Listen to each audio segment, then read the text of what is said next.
Welcome to another episode of the Distributed Data Show, brought to you by DataStax Academy, where we bring you the latest news and interview technical experts to help you succeed at building large-scale distributed systems. Hey everyone, Patrick McFadin here at Developer Day Paris, and with me today is... Cedrick Lunven, developer advocate here in EMEA. So, Distributed Data Show today, we are here, and this here is the last developer day we're doing in this current run of 6. We've done it's 6 cities. Already? Wow. 6 cities. So we did, well actually, it was more like 7. We started in San Francisco. True. You were in New York, Washington, D.C. And then we did, a couple of weeks ago, we did Chicago, Dallas. And then a couple days ago, we were in London. Yes. And then today, we're in Paris. Yeah, the best for the last. Somehow, we just danced around and came right back to you. Good job. Yeah. Very happy with that. Yeah, nice. So I think it's time to talk about some of the interesting parts of this, which are, after looking over this much time, what did we learn? So maybe give me your impression. What do you think? Yes. First, we got a lot of people there. There were a lot of people. Huge crowd, and people were very motivated. They stayed there up to the end of the day each time. Had a lot of pretty deep conversations, very pretty interesting use cases. People came with their own use cases they are working on, have a bunch of questions. It was not all about training and explaining. So actually deep dives in their own use case. I think, that was a big part of when I did my little opening talk in the morning. The key was that we were asking, hey, this is a two-way conversation. Sure, you may want to learn something and do some, and the hands-on, which is really, I think that's great. But we're also here if you don't want that and you want to just talk about your use case, because I think that's a really needed part of, if you're a developer, you understand the technology to a certain extent, talking to an expert, someone who's done this a few times, is really validating. And I think it's really interesting how now the use cases that people bring to me and what they're doing, they're doing the right. I mean, it used to be that people were doing the really bad things with Cassandra because it was hard, not the new technology. Good use case, not the good data model. It's not still about data model. Now it's pretty hard question. How do I scale properly? Speaking of scaling, do I scale still on premise as I used to be? Go full in the cloud? Do some hybrid cloud? So, all right, that's a good point. So, what are some of the big things? What's on the minds of developers in late 2018? Oh wow! So, everybody's focused on the cloud now. They know that AWS services, Azure just pop up some service once a week, once a day. Each time an event, you get 20 new stuff. They have a lot to learn. And so they know they will have to use that cloud, but they would like to use multi-cloud and not be locked in a simple cloud because some of other services from Azure and GCP are pretty nice looking, especially on AI. And maybe they start using AWS for the infrastructure layer, and now they need to expand the data layer to multi-cloud. So not only about scaling and availability is really the way to be distributed and available in all the kind of application they can build. Well, I'd say that plus make it simple. True. Because it's really difficult to run in more than one environment. I think we've all done development in the stack architecture where we have a single server, maybe a second server connected to it via HTTP or some driver. Good old times. Good old times. It was a very simple architecture. You could just say, it's the old 3-layer architecture, the web, business logic, and then the database. UI, So, you went the other direction. You started with the database. I always start with the data model. Come on. Database. Services and UI. Okay, better. I went the other direction. But it's,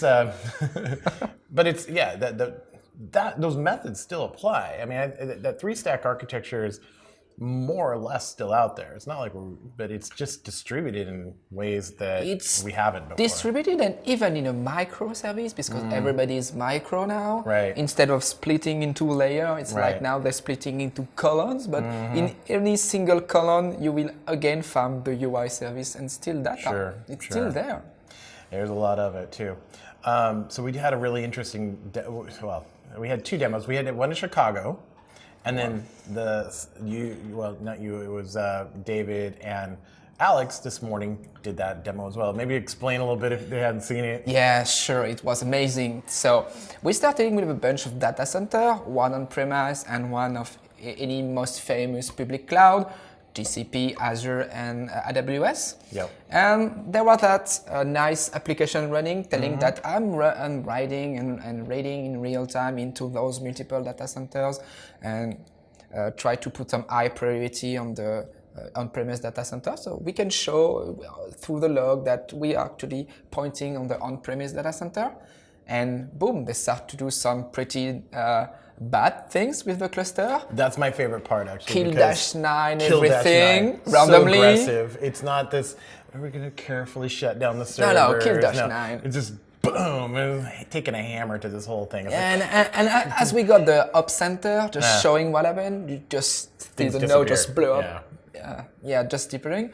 And you know what? The application was still online, of course, available. And you can tell through the log that it's reached from one to another each time you need to. So, and then we push back the node and they came part of the cluster, and we should reconfirm streaming the data. We can show that through ints charts, and then the application go back to on-premise because it's the highest priority. It's nice. It is, and it's a simple demo, but it shows a powerful thing that you are not, and this has been so hard with data, is distributing your data in a way that you can accomplish this. And I said this a few times this morning was, well, what can you do with this? If this is something you can do and it's pretty easy to do, you're at the application layer. What can you do with that? Boy, you get some. I think that's where you get the real excited looks. Yeah. Like, oh yeah. What can I do with that? I'm pretty sure those folks already do some kind of hybrid cloud, or at least duplicate the data using some middleware. Right. And now the data layer is provided for you. Synchronization in both directions. Right. Yeah. If you lose the network, it's not that a big case. If you lose a disk, it's not that a big case. And in the cloud, it's all commodity hardware based. You will lose any kind of resource, and it's still there.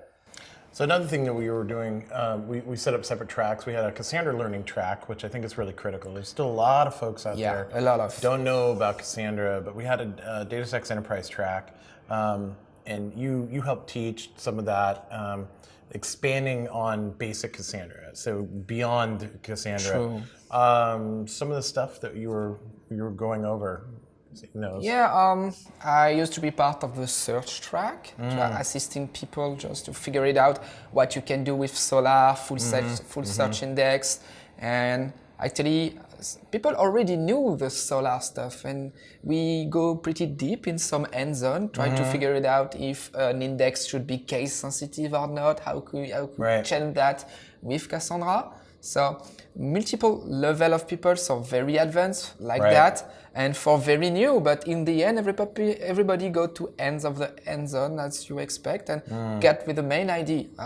When I hit some limitation because I need to query not only on my primary key, enable Solr, search on other column, use full text. Create index, then put it in a where clause. Oh yeah. So simple. It's simple. Yeah. And it's all SQL based, Yeah, it's SQL based, and it makes for a lot better experience for developers because you're not having to go through multiple protocols, multiple layers, ETL, moving data from one point to the other, transport layers, all those other things. No, just port 9042, issue a query, get a result set. Simple as that. Boom. Yeah. And the second track, actually I'm the teacher of that track, is a Cassandra development, application development on top of Cassandra. This is my stuff. And I was very happy. I got a lot of folks there as well. But I saw the session pretty well in the morning anyway. So people were there and already knew Java, of course. and had also quite intense question about, oh, now I'm using the OSS driver, what's changing, what can I do with the enterprise driver? Can you bring more about the different strategy, reconnection strategy, stuff like that? I think with the driver, I think that's one of those things that I feel like at very basic level, most people know how to use it well, but they don't understand the really cool and interesting advanced features that come with it. Yeah, and the track, the session is organized that way. You probably know how to connect to Cassandra. Put a contact point, maybe the port, user password, connect, you're good to go. Right. And then you start to, what about the reconnection policy? What about the load balancing policy? You have seen this morning and this afternoon some multiple data center cluster. Maybe you would like only to point on the data center close from you. Right. And you start to add those line of code in just the initialization of the driver and say, oh, the driver can do all that for me. Yeah, it can. Yes, it can. It's just a connection URL, it's not that bad. Right. It's really pretty deep dive and gossiping with nodes and know what happened, discover stuff by itself.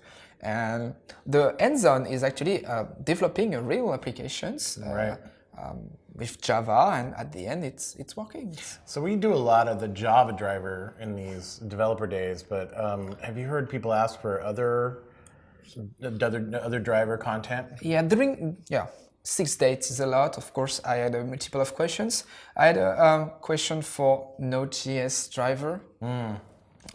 Those guys are actually looking at the code of our drivers and say, oh, this is a way you're doing some mapping between objects and the tables, and this is the correct way to do it. I was like, okay, I think it's a pretty common mapping framework. And in the end, we were friends. And also quite a lot of questions on Python. Definitely people using Python. I wonder how much Python is actually used in production versus prototyping, application development. Probably prototyping through notebooks. Notebooks, sure, and building a quick proof of concept with something like Flask. I remember I used to use Flask to get a quick REST service going. Yeah, it's easier. And then I rarely put it in production, but it's just a REST call. What's behind that? Yeah, Flask is great for that. You can make a REST call really fast with Flask, and Python's easy to work with. It's 2.7 forever. But you can say that. You can't say that. It's more and more popular now. We will all work on Python pretty close. So I started working. I just decided I'm not going to do 2.x anymore. I'm going to do 3. Yeah, and it's that's been the fine. first step. I feel like I'm like part of this mass psychosis that doesn't want to use 3.0, but it's perfectly fine. I was like, oh, why did I even make this a deal? And our drivers are. It's getting better and better, compatible. actually. Yeah, totally compatible. Quite the code is very close from the Java one. Yeah. You figure it out pretty easily how to set up the same options, and you're good to go. Someday someone's going to make a book about the transition from 2. to 3. on Python. Like this. Yeah, how to use the Python driver in action. Could be a book, right? Yeah, I'm sure there's about in production. 8 of them. How to use the Python driver in production. Yeah, exactly. All right, so we drivers, things like that. I think the final part that I enjoy the most is the end. But we have these great networking events at the end. And that's, and it's, we pass out truth serum. Yes, we end up pretty late again. Yes. Huge questions. And now that we finished for the season, I look at my inbox and I have a bunch of unanswered email because I give my card to everyone. And now I have 1,000 questions to answer and to close. I have definitely seen my LinkedIn explode, my Twitter explode, and that's great. So we're coming down to, all right, so we did these 6 and we wanted to do, or 7 really, but there was this sprint of events that we wanted to do, just one after the other. Whew, tired, ready to get some sleep, but we need to do more of these. And I think this is where, and we did a lot of great surveys. People did a lot of surveys, but I think we want to hear more about what people want. Yeah, I know. So if you have any suggestions, please use the comment sections. Do you want us to be in your city? Yeah. True. And if you want your city, please put it on the comment below, and we'll be happy to answer you. Yeah, and of course, we want to hear from you about what kind of content you think is useful. If you're doing a certain type of development, you're like, hey, can you do this? And another thing I don't think a lot of people know is we also do these type of events inside large companies. True. We have done several of these because what we find is that you can. A large company can bring 100 people really easily, and that's enough. Yeah. I don't want to do 1,000. No, we actually did a bunch of those events as well inside the company, and it was more than it was quite a lot of people each time. I'm sure you'll do more. Yeah. Oh yeah, especially in the EMEA. Oh, I'm sure about it. Yeah, that's for sure. All right. Well, hey, thanks a lot for doing these. This is great. And so for those of you out there, don't forget, comments below. Put in, what do you want to see? What cities you'd like us to be in? Interact with us. We want to hear from you. And we'll talk to you soon. Thank you for joining us again for the Distributed Data Show. We love your feedback, so go to the Distributed Data Show page on DataStax Academy and tell us what you think. You can also find us on the DataStax Academy YouTube channel or find our podcast on iTunes, Google Play, or wherever you get great podcasts. While you're there, make sure and subscribe so you don't miss a single episode.